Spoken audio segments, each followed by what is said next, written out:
Well, hi there and welcome along to What's the Word in association with Ladbrokes. I'm Tom Malone. I'm joined this week by Gavin Lynch, returning member to the panel. How are you, Gavin? Tom, are you well? Good stuff. We got Nicola McGeady from Ladbrokes as well. And of course, Brian Sheeran joining us too. Everyone okay? All good. Okay, should we be wearing black armbands after Sam Crow's defeat there? Oh, I think he just needed the run. If you remember, Apple's No, Jade there's a day of mourning on lost Monday. that race and then had a good season. So there's still hope, but we've pushed Apple Jade out now to 4-1, no longer favourite for the Sorry, champion. Sam Crow's what? Sorry, Sam Crow. So Bouvardere 3-1 favourite. Sam Crow out to 4. Well, as Gavin is back and Gavin is, Monsieur Cheltenham, we're gonna indulge ourselves just because you're here, Gav. So go on, 2 for Cheltenham. It's early November, so it's obviously time to start talking about it. Go on. It's only about 4 months away. Only like as if you don't have a little calendar in case you draw little lines. Go on. Yeah, you told me to have a look. 2 maybe, but I haven't backed anything yet for Cheltenham. Okay. It's only November. 1 is next destination for the RSA. Yeah. He probably didn't run in the right race in Cheltenham. He stayed on very well in the Ballymore, and then he won a Punchestown, so he looks like a chaser. So 10-1 for the RSA with Ladbrokes sounds fair. And Relegate, I think she's only maybe the 3rd mare ever to have won the champion bumper at Cheltenham. Yeah. After Total Enjoyment and Fiona. So she's 8-1 to win the Mayor's Novice. I think that's fair. Yeah, very, very, very fair price. What about you, Nicola? Go on. You love Cheltenham previews. I'm sure you have about 4,000 of them lined up between now and then. Go on. You know, it's like Christmas. People say you can't be talking about Christmas. It's too early, but it's never too early to talk about Cheltenham. Santini in the RSA, who won at Aintree, reportedly goes chasing and is already proving very popular with punters. And it's a race that often favours punters as well. Anna Mix then in the Supreme, who wasn't able to justify all the hype last year because of injury, but it hasn't stopped punters going back in again. Yeah, plenty of chat about Anna Mix and all those previous. Go on, Brian. Go on, Brian, you're ready. I'm going to go for carefully selected for the Albert Bartlett, just because it was probably the most obvious horse for the most obvious race if you're looking at this stage. Well, that's a good plan at this time of the year. Reeled in by Relegate later on in the champion bumper, but this guy, he's a big staying chaser, to use the old cliche in the making, but the Albert Bartlett would look tailor-made for him. And just I was at Joseph O'Brien's, obviously it's a stable tour season. We're all busy going to all the yards. Available online and in the paper. Exactly. And now he was really singing about this Larichburg. Obviously he's going to have his mettle tested in the Drim, where he's going to have to step up. But he could be one to look forward to. I wouldn't be going back him for an Arkle or a JLT just yet. But it'll be interesting to see how he progresses, because it was actually 12 months ago that Joseph told me Edwulf is one that we're really pinning our hopes on, and I thought he was trying to put us away now, I have to say, but obviously Edwulf proved him right, didn't he? Good stuff. Right, well, on to the first of the Grade 1 action of the year in Ireland. We'll start at Down Royal at 2:30 on Saturday with the J&Y Champion Chase. Probably going to be Michael O'Leary's colours and winners in closure, but how did they bet, Nicola? So, Balco de Flo, top-class chaser, as we've seen last season, winning the Ryanair Chase effortlessly. 7-4 favourite. Obviously, I'm going to draw a line through Aintree because I reckon he was just tired towards the end of the season. But Road to Respect, who beat Balco de Flo's, it's very close, is in there 2-1. Sub-Lieutenant, 9-2, is on a winning streak, but this race is obviously much deeper than what he's been winning in. At a bigger price, Outlander at 10-1 produced a career best here 12 months ago, and obviously is a little bit of an erratic horse, but his best forms always comes early on in the season. So I would go with Outlander as my little each way. Yeah, could be his Gold Cup and Champion Hurdle and all that, because that's the target for him potentially, whereas others in this, Gavin, perhaps, this is a stepping stone potentially, even though it's a Grade 1. What do you make of this, and who do you fancy? The first thing I'll say is that once you see the J&Y Chase on, you know that the National Hunt season starts and all that flat rubbish is finished. We can edit that bit out, it's fine. What's interesting is going to be the ground. The time for Bedrock today, who beat Sam Crow, was 3:43, which is very, very fast. They're due to get, I think, 7 or 8 mils tonight and tomorrow morning. If they don't get it, I think the Woodland Opera is overpriced. I think it's maybe 16-20 to 1 shot. Balco de Flo and Road to Respect were both pulled out recently because the ground was too quick. Road to Respect jumps out to his left, which doesn't suit. He got beat last year by Outlander. If the ground was soft, maybe Balco de Flo, who has yet to win over 3 mile, but I suppose you could say he did stay at Christmas at Leopardstown. But if the ground was quick, maybe Woodland Opera at a big price, but I won't have a bet in this race. Yeah, fit horse as well. Brian, what about you? Go on. Well, I've backed Woodland Opera, and I'm hoping that Omen there for race fitness could count a lot going into this. Just on the basis that Would you be not worried that it probably has nearly £10 to find, like officially? Yeah, but you know, still unexposed at the trip. Exactly, and like Kilcarry Bridge nearly beat Road to Respect in the Grade 3 Irish Daily Star chase last year. So that's kind of in the back of my mind here that maybe Woodland Upper might be able to steal a march from the front, and he might be hard to reel back, just given race fitness counts for so much at this time of year. He's obviously not in the class of a Road to Respect or a Balco to Flow going forward, but I think at 20 to 1 I was getting 3 places back then. I don't know if I think even if you want to have a sneaky win bet on him, a small stake could be the one, but it's a fascinating race. So it's obviously significant that they've supplemented Road to Respect, probably just because they want to get him out at this time of year as much as anything. But it's a nice stepping stone to Christmas. Exactly, yeah. So it's just going to be interesting, yeah.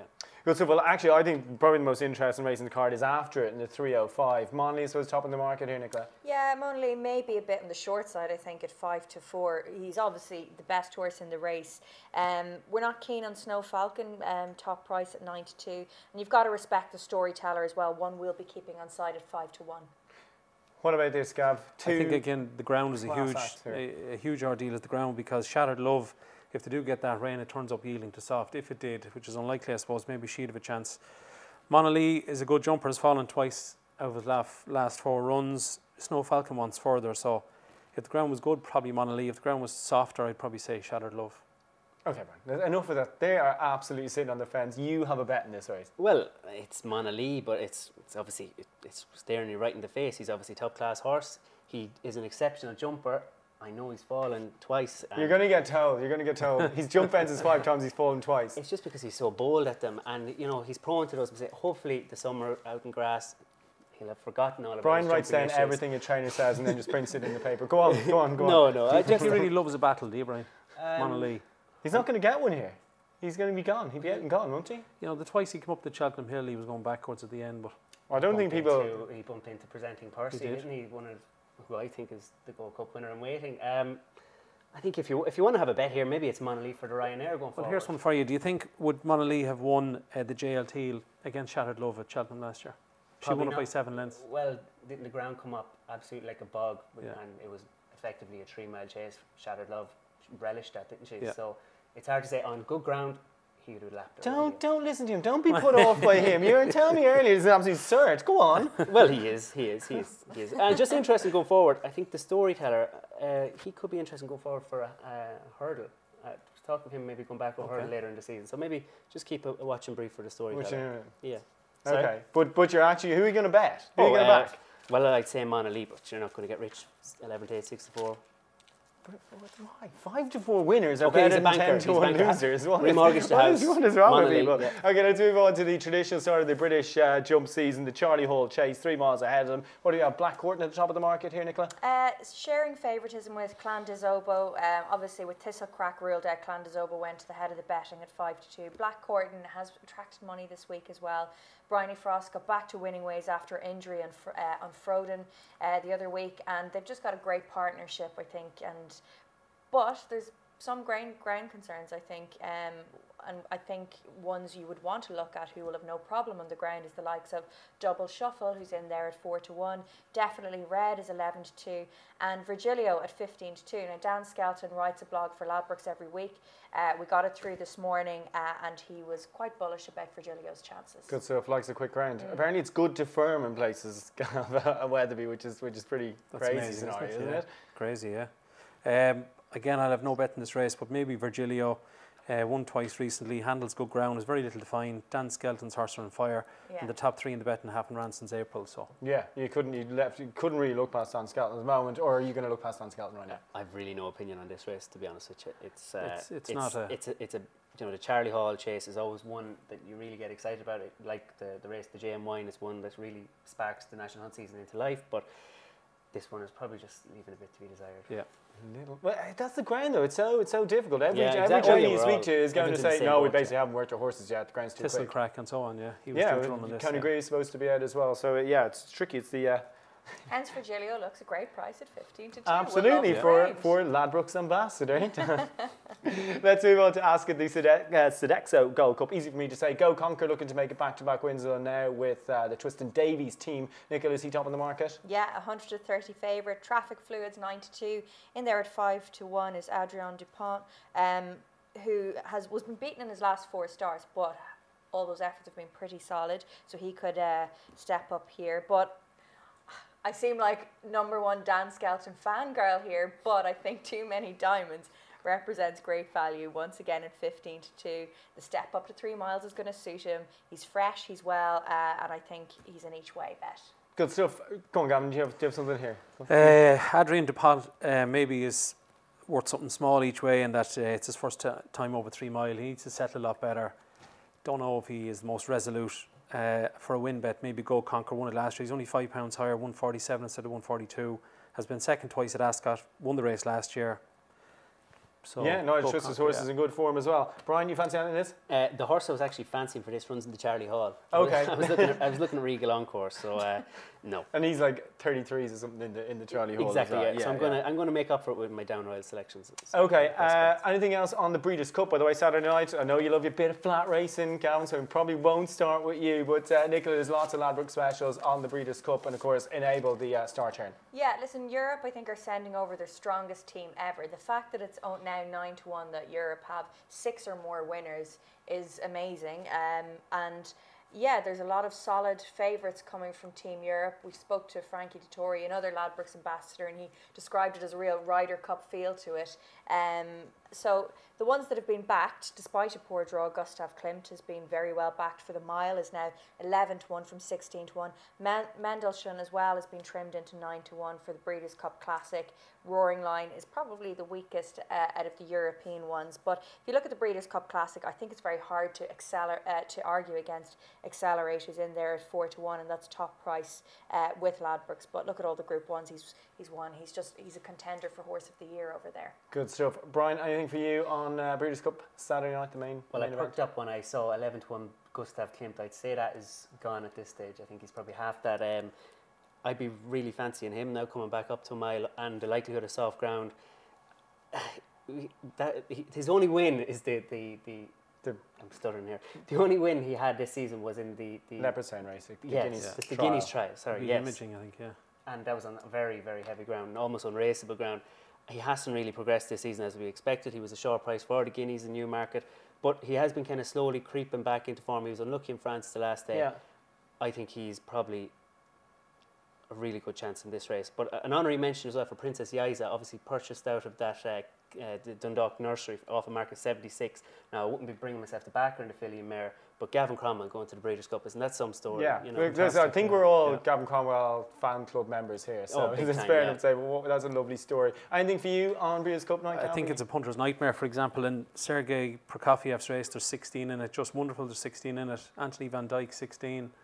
They're going to slightly miss the break, and they're going to be held up, and it's going to be a nightmare. You have 2 choices: either have no bet or back enable, and that's it. Okay, that's fair enough. Don't go drinking and back in American horses.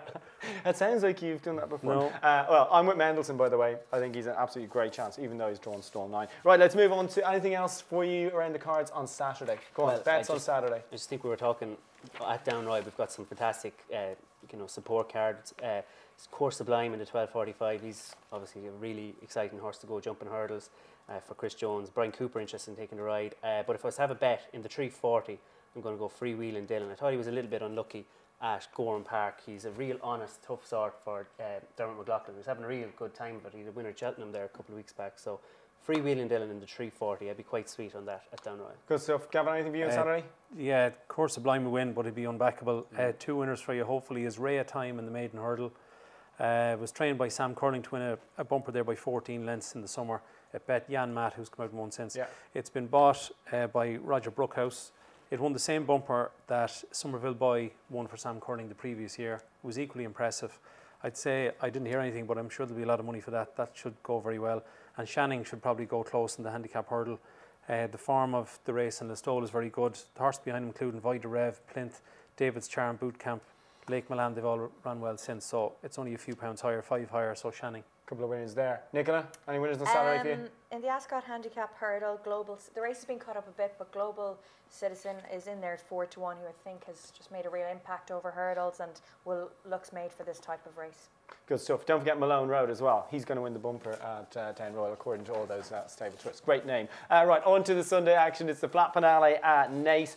Quick thoughts on the November handicap. We probably don't have prices, so we're just going to get some selections. Go on, Gab, start with you. I backed Eurodel in Newmarket in the Cesarewitch over 2-2. It travelled like the wind of the whole way. It just got outstayed by Low Sun in the last 100 yards, but back to 1 mile and 6. Fair enough, it's up to 102 from 94, but that must have a big chance. And Perfect Tapatino, the young lad rides it, but even so, it's left on 82. Didn't get penalised for Leopardstown. It is £4 well in. It'll love the 1 mile and 6. Has won at Naas before, so either Eurodel or maybe Perfect Tapatino. Yeah, stiff finish at Naas will help you, I think. Right, November handicap. I'm kind of similar to Gavin here in that this horse is going to make or break me, but I'm going back in on David's Charm.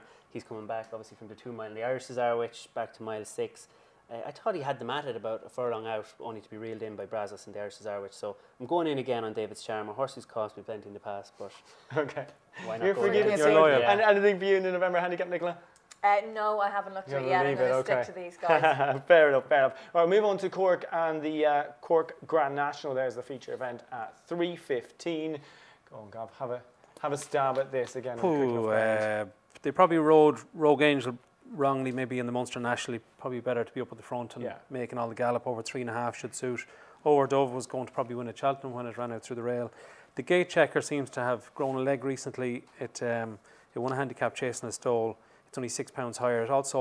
It did me in on Offshore Oscar in Limerick over hurdle since. So maybe the Gate Checker, small each way. Good stuff. What about you, Brian? The Gate Checker was a horse who wouldn't even walk down to the start recently, so Michael Horgan has done a great job in reigniting him. But Poor Man's Hill for me, I thought he had a real good run over, I think it was 2-3, 2-4 at Limerick the other day in a novice chase. That was obviously just to get his eye open for this one. He's gone up £42 over fences since joining Gordon Elliott. Talk about improvement.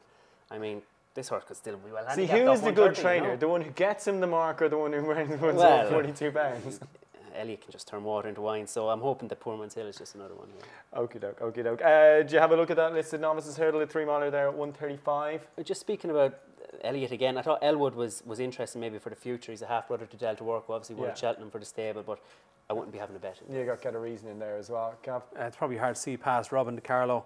He won a bumper, won a 2.5 mile maiden hurdle, dropped down to 2-2 and it got beat. And then the last day, Paul Townend gave it one of the rides of the season, sat way off the pace, even turning in.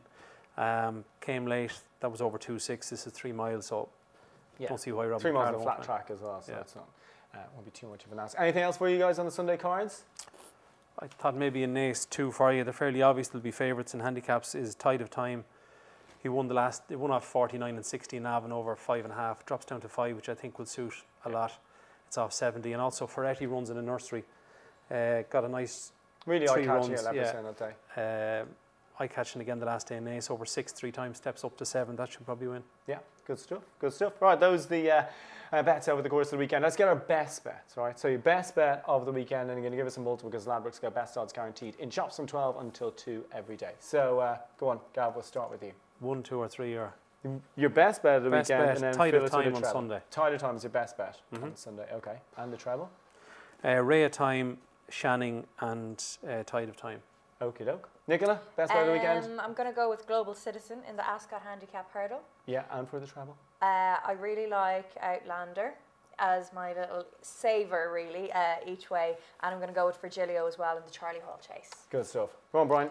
Okay, the best bet is going to be Freewheeling Dylan in the 340 each way. I think he'll be a decent each way price. And then for the treble, we're going to go David's Charm and Poor Man's Hill and Gustav Klimt in an each way treble. Okie doke. Right, I'm popping up Malone Road as the best bet of the weekend for Gordon Elliott in the bumper on Saturday. Thanks for watching. Thanks for listening. We'll be back again next week with more What's the Word.